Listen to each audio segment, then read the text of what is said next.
काजल और विद्या के बीच हुई सुलह। शो ये रिश्ता क्या कहलाता है में इस वक्त कियारा और अभीर की शादी की प्रिपरेशन चल रही हैं, जिसमें हम ये देखेंगे कि किस तरह से मायरा जो है वो पूरे घर वालों को डांस करवाती हुई नज़र आ रही है और सभी एक साथ मिलकर प्रैक्टिस कर रहे हैं और काफ़ी ज़्यादा खुश नज़र आ रहे हैं।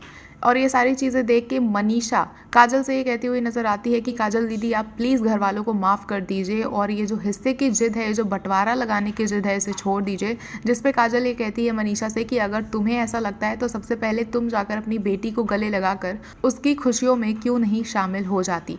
जिसके बाद मनीषा के पास कोई जवाब नहीं होता है और तभी दादी सा की एंट्री होती है और दादी सा के सामने सारे घर वाले इस तरह से बिहेव करते हैं जैसे कि सब कुछ बहुत सही है।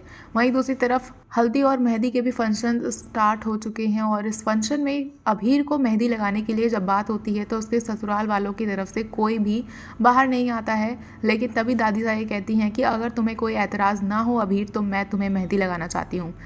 मेहंदी के दौरान ही एक बड़ा और खुलासा होता हुआ नजर आएगा। अभीरा जो प्लान बना रही होती है फाइनली उस प्लान में वो सक्सेसफुल हो जाती है और काजल और विद्या के बीच में हमें सुलह देखने को मिलने वाली है। दोनों ही अपने हाथों से जो बंटवारे के कागज होते हैं उन्हें जलाती हुई नजर आती है और इसी के साथ जल जाते हैं क्रिश के वो अरमान जिसे वो पूरा करना चाहता था। घर के बंटवारे के बाद वो सारी प्रॉपर्टी बेच के जो भी उसने कर्जा ले रखा है लोगों से उसे वो चुकाना चाहता था। लेकिन अब ऐसा होने के बाद क्रिश का दिमाग एकदम ख़राब हो चुका है। उसे नहीं पता है कि वो क्या कुछ करे और वो और भी गलत कदम उठाने की ओर बढ़ रहा है। क्या परिवार वालों के सामने क्रिश की सच्चाई आएगी? क्या तान्या के सामने क्रिश की सच्चाई आएगी और वो क्रिश का पर्दाफाश करती हुई नज़र आएगी?